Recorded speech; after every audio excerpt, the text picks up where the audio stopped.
SV6 news కు స్వాగతం. ముందుగా హెడ్లైన్స్. మహా కుంభమేళాలో ఆధ్యాత్మికతతో పాటు శాస్త్రీయ ప్రాముఖ్యత. గ్రీన్ ఎనర్జీ రూపంలో ఏపీకి 10 లక్షల కోట్ల పెట్టుబడులు సీఎం చంద్రబాబు.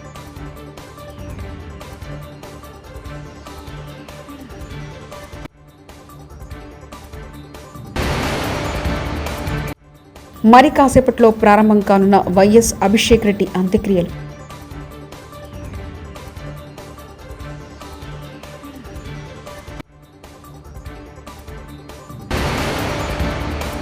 నా ఉద్దేశం అది కాదు, తప్పుగా అనుకోవద్దు. దిల్రాజ్.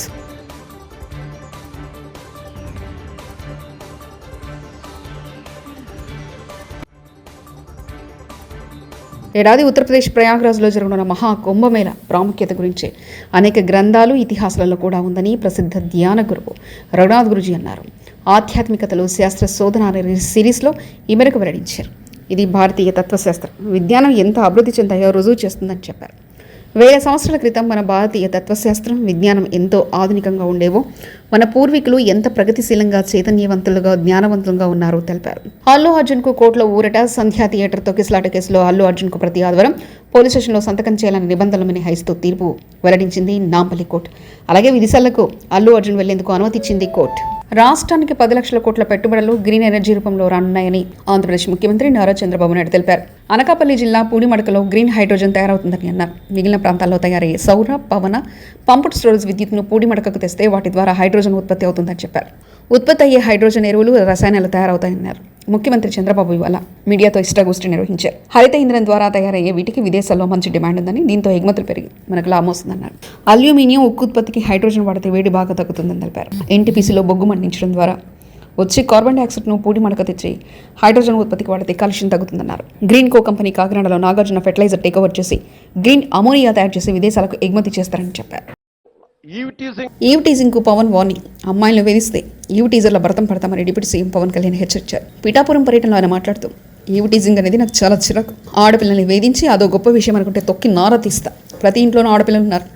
పోలీస్ శాఖ కూడా చాలా బలంగా చెప్తున్నా, పిఠాపురంలో ఇంకోసారి ఈవ్ టీజింగ్ అనేది కనిపించకూడదని పేర్కొన్నారు. ఈవ్ టీజింగ్ అనేది నాకు చాలా చిరాకు. నిస్సహాయ స్థితిలో ఉన్న ఆడపిల్లల్ని వేధించడం అనేది మగతనం కాదు. అది మీరు మగతనం కావాలంటే జిమ్నాస్టిక్స్కి వెళ్ళండి. మీరు మగతనం ప్రూవ్ చేయాలంటే దేశం కోసం ఒళ్ళుంచి ఆర్మీలో జాయిన్ అవ్వండి. ఆడపిల్లల్ని ఏడిపించి అది మగతనం అంటే తొక్కి నారత్తిస్తాం, పిచ్చ పిచ్చ వేషాలు వేస్తాం. ఎందుకంటే ప్రతి ఇంట్లో ఆడపిల్లలు ఉన్నారు. తల్లి లేకుండా మనుగడ లేదు సృష్టిలో. మీరు ఆడబిడ్డలకి పోలీస్ శాఖ కూడా నేను చాలా బలంగా చెప్తా ఉన్నాను, ఇంకొకసారి నాకు ఈవ్ టీజింగ్ అనేది నాకు కనిపించకూడదు పిఠాపురంలో. This is my directive. ఎందుకంటే నా నియోజకవర్గాన్ని నేను సవ్యంగా చేసుకోలేనప్పుడు, నా నియోజకవర్గాన్ని నేను సరిగ్గా కాపాడుకోలేను, నా డిప్యూటీ ముఖ్యమంత్రి పదవి దేనికి, అధికారులు ఉండటం దేనికి? నేను చాలా స్పష్టంగా ఉన్నాను ఈ విషయంలో. వీళ్ళను కొడితే క్రిమినల్స్కి కాస్ట్ లేదు, గుర్తుపెట్టుకోండి. తప్పులు చేసి కులాల వెనక దాక్కుంటే బయటికి తీసుకొస్తాం, గుర్తుపెట్టుకో. కులాల వెనక దాక్కోకండి. వాళ్ళు క్రిమినల్స్కి కులం లేదు, ప్రజాప్రతినిధులకి కులం లేదు. We are very clear about it. చాలా స్పష్టంగా ఉన్నాం దాని మీద. హీరో వెంకటేష్ నటించిన సంక్రాంతికి వస్తున్న సినిమా ఈవెంట్లో భాగంగా ప్రముఖ నిర్మాత ఎఫ్డీసీ చైర్మన్ దిల్ రాజు చేసిన వ్యాఖ్యలు ప్రస్తుతం వైరల్గా మారాయి. సంక్రాంతి పండుగకు ఆంధ్రాల, తెలంగాణలో వైబ్ ఉండదు, తెల్లకల్లు, మటన్ మాంసం మీద వైబ్స్ ఉంటాయంటూ బడా నిర్మాత వ్యాఖ్యలు చేసిన విషయం తెలిసిందే. దీంతో దిల్ రాజు తెలంగాణ వాళ్ళను అవమానించేలా మాట్లాడంటూ పలువురు సోషల్ మీడియా వేదికగా కామెంట్లు చేయడం చర్చనీయాంశకం. ఈ క్రమంలో తాను చేసిన వ్యాఖ్యలపై దిల్ రాజు స్పందిస్తూ శనివారం వీడియో విడుదల చేశారు. నిజాంపట్నంలో సంక్రాంతికి వస్తున్న సినిమా ఈవెంట్ చేశాను. మన దగ్గర సినిమా ఈవెంట్స్ పెద్దగా జరగవు. అప్పట్లో ఫిదా సక్సెస్ మీట్ పెట్టాను. నిజామాబాద్ వాసిగా ఈ ప్రాంతంలో నాకున్న అనుబంధం అలాంటిది. మన సంస్కృతిలో ఉండే దావత్ గురించి, మటన్, తెల్లకల్లు గురించి మాట్లాడాను. ఆ మాటల్లో తెలంగాణ వాళ్ళను అవమానించానని, అవహేళన చేశానని కొంతమంది మిత్రులు కామెంట్లు చేసి సోషల్ మీడియాలో పెట్టారని తెలిసింది. నా ఉద్దేశం అదే స్పీచ్లో లాస్ట్లో చెప్పడం జరిగింది. తెలంగాణ మన కల్చరు మన దావత్తు నేను మిస్ అవుతున్నాను. సంక్రాంతికి 2 సినిమాలు రిలీజ్ అయ్యాక మన తెలంగాణ కల్చర్ దావత్ని నాకు చేసుకోవాలని ఉందని. సో మన కల్చర్ని అభిమానిస్తాను నేను. అదే అర్థం చేసుకోకుండా దాన్ని కొందరు సోషల్ మీడియాలో రాద్ధాంతం చేస్తున్నారని తెలిసింది. నిజంగా మీరందరూ ఆ మాట వల్ల ఏదైనా హర్ట్ అయి ఉంటే నన్ను క్షమించండి. ఎందుకంటే నా ఉద్దేశం అది కాదు. ఎందుకు చెప్తున్నానంటే, నేను నిజామాబాద్ జిల్లా బాన్సువాడలో ఫిదా అనే సినిమా షూటింగ్ చేసి ప్రపంచవ్యాప్తంగా ఆ ఫిదా సినిమా ఎంత అప్లాజ్ వచ్చింది, భానుమతి క్యారెక్టర్కి, మన తెలంగాణలో ఉండే కల్చర్కి, ఆ సినిమా ఎంత ఒక ఫ్యామిలీ ఎమోషన్స్కి ఎంత విలువ ఇస్తామనేది చెప్పడం జరిగింది ఆ సినిమాలో. అది ప్రపంచవ్యాప్తంగా ఫిదా సినిమా ఎంత పెద్ద హిట్ అయిందో మీ అందరికీ తెలుసు. అలాగే బలగం అనే సినిమా తీసినప్పుడు తెలంగాణ సమాజం మొత్తం మమ్మల్ని అభినందించింది. తెలంగాణ ప్రజలందరూ ఆ సినిమాను ఆదరించి ఇది మా సినిమా అని గుండెలకు హత్తుకున్నారు. అన్ని రాజకీయ పార్టీలు ఆ సినిమాని అప్రిషియేట్ చేస్తూ మమ్మల్ని ప్రతి ఒక్క స్టేజ్ దగ్గర తీసుకెళ్ళి అభినందించారు అన్ని రాజకీయ పార్టీలు. సో ఒక తెలంగాణ వాసిగా ఒక తెలంగాణని అభిమానించే నేను తెలంగాణని హేళన చేస్తానని ఎలా అనుకున్నారో నాకు తెలియదు. పోతే దాంట్లో ఏదైనా మీ కమ్యూనికేషన్లో తప్పుగా అర్థమైంటే నన్ను క్షమించండి. మీ మనోభావాలు ఆ కొందరు ఎవరైతే దెబ్బతిన్నాయని అనుకుంటున్నారో వాళ్ళందరికీ నా విజ్ఞప్తి, మీ మనోభావాలు దెబ్బతింటే నన్ను క్షమించండి. ఇప్పుడు నేను ఒక సినిమా ఇండస్ట్రీ ఫెటర్నీ నుంచి ఎఫ్డీసీ చైర్మన్గా అయ్యాను. సో మీ అందరికి తెలుసు అది. సో ఇటు సినిమా ఇండస్ట్రీకి అటు ప్రభుత్వానికి మధ్యలో ఉంటూ సినిమా ఇండస్ట్రీకి అవసరపడ్డట్టుగా నేను అన్ని సహాయ సహకారాలు చేస్తూ ఈ హైదరాబాద్లో హెల్దీ వాతావరణము, తెలుగు సినిమాకి, తెలంగాణలో అభివృద్ధి చెందాలనుకునే యువతకి అందరికీ నేను ఉపయోగపడేలాగా ఉండాలి. మొన్న అలాగే పవన్ కళ్యాణ్ గారు కూడా చెప్పారు, యూత్ చాలా ఉన్నారు, వాళ్ళందరికీ కూడా సినిమా ఇండస్ట్రీలో ఇష్టం ఉన్న వాళ్ళని అప్గ్రేడ్ చేసి చేయాలని. ఆ ప్రభుత్వంతో కూడా అక్కడ సినిమాలో కావాల్సిన అందరినీ డెవలప్ చేస్తూ వాళ్ళందరూ మళ్ళీ తెలుగు సినిమాకే, తెలంగాణలో నేర్చుకున్న, ఆంధ్రాలో నేర్చుకున్న వాళ్ళందరూ తెలుగు సినిమాకే ఉపయోగపడతారు. సో అందరికీ తెలంగాణలో ఉండే అన్ని రాజకీయ పార్టీలకి నా విజ్ఞప్తి, నన్ను రాజకీయాల్లోకి లాగకండి. అలాగే ఎఫ్డీసీ అనేది కూడా సినిమాకి ఉపయోగపడే అలాంటి అభివృద్ధి పనుల గురించి అవే చేస్తాను తప్పితే అది రాజకీయాలకు సంబంధించింది కాదు. ఎఫ్డీసీ కానీ నేను కానీ సినిమాలకే ఉపయోగపడతాము. ఇది అన్ని రాజకీయ పార్టీలు అర్థం చేసుకొని ఫర్దర్గా నన్ను ఇలాంటి అవసరం లేని వీటిలోకి లాగకూడదు అని మీ అందరికీ, అన్ని రాజకీయ పార్టీలకు నా విజ్ఞప్తి. హామీలు ఇప్పుడు అమలు చేయలేకపోవచ్చు, కానీ విడతల వారీగా ఒక్కొక్కటి చేస్తాం. మంత్రి పొంగులేటి శ్రీనివాసరెడ్డి. తేదీకి సంబంధించి స్పష్టత లేదు.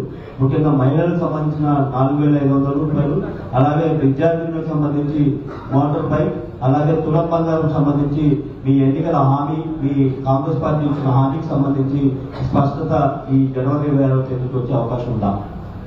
ఈ 26వ తారీఖు అయితే రాదు, కానీ విడతల వారీగా ప్రతి కార్యక్రమాన్ని, చెప్పిన ప్రతి మాటని ఇందిరమ్మ ప్రభుత్వంలో కట్టుబడి చేసేది ముమ్మాటికి నిజం. అది కొద్దిగా ఆర్థికంగా రాష్ట్రంలో వడదొడుగులున్న కారణంగా, ఇబ్బందులున్న కారణంగా డిలే అవుతున్నమాట. అక్రమ అరెస్టుకు గురైన ఆర్జీటీవీ జర్నలిస్ట్ ను జైల్లో పరామర్శించారు ఎమ్మెల్యే పల్లా రాజేశ్వరరెడ్డి. మాజీ మంత్రి ఎర్రబెల్లి దయాకర్ రావు కాంగ్రెస్ ప్రభుత్వాన్ని ప్రశ్నిస్తూ వీడియోలు చేస్తున్నారని ఆర్జీటీవీ రిపోర్టర్ రాజ్ కుమార్ పై కేసు నమోదు చేసి రిమాండ్కు తరలించగా, జనగామ సబ్ జైల్లో ములాఖత్ ద్వారా రాజ్ కుమార్ ను పరామర్శించి ధైర్యం చెప్పిన ఎమ్మెల్యే పల్లా రాజేశ్వరరెడ్డి, మాజీ మంత్రి ఎర్రబెల్లి దయాకర్ రావు.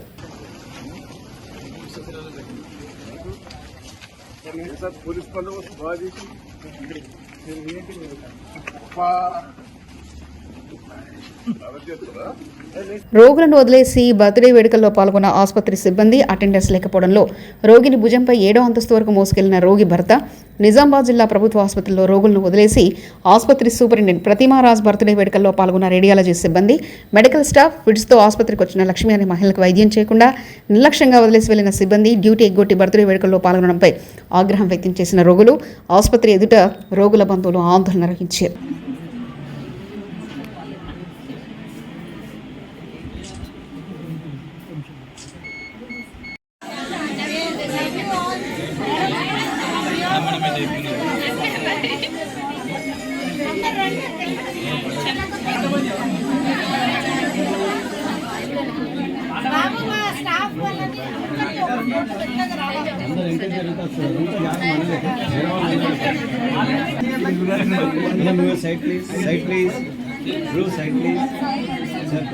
సంక్రాంతికి సొంతూళ్లకు వెళ్లే ప్రయాణికులతో హైదరాబాద్ విజయవాడ జాతీయ రహదారిపై శనివారం ఉదయం రద్దీ పెరిగింది.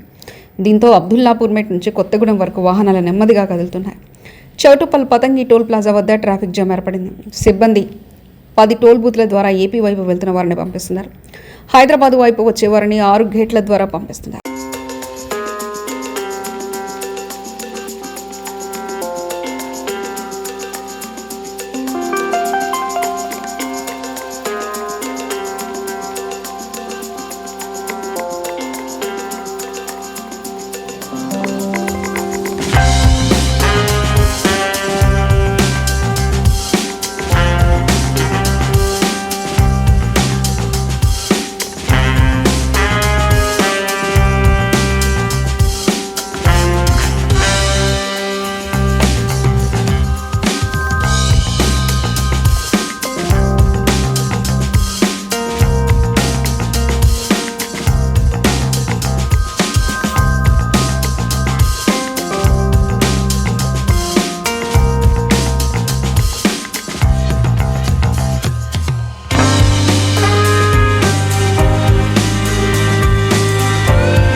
వైఎస్ అభిషేక్ రెడ్డి పార్థివ దేహానికి ఆంధ్రప్రదేశ్ మాజీ సీఎం జగన్మోహన్ రెడ్డి నివాళులర్పించారు.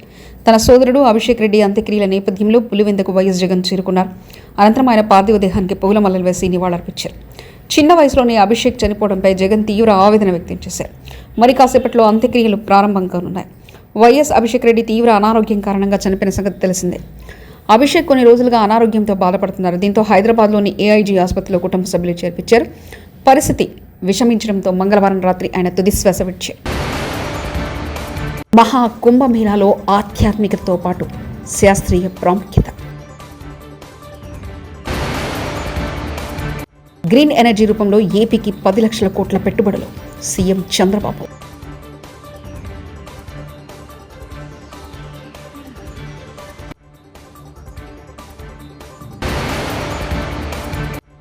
మరి కాసేపట్లో ప్రారంభం కానున్న వైఎస్ అభిషేక్ రెడ్డి అంత్యక్రియలు.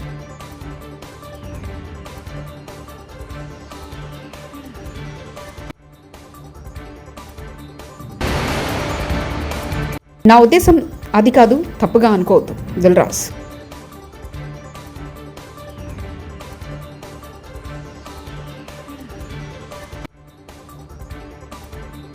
ఇవి బులెటిన్ విశేషాలు. చూస్తూనే ఉండండి SV6 న్యూస్.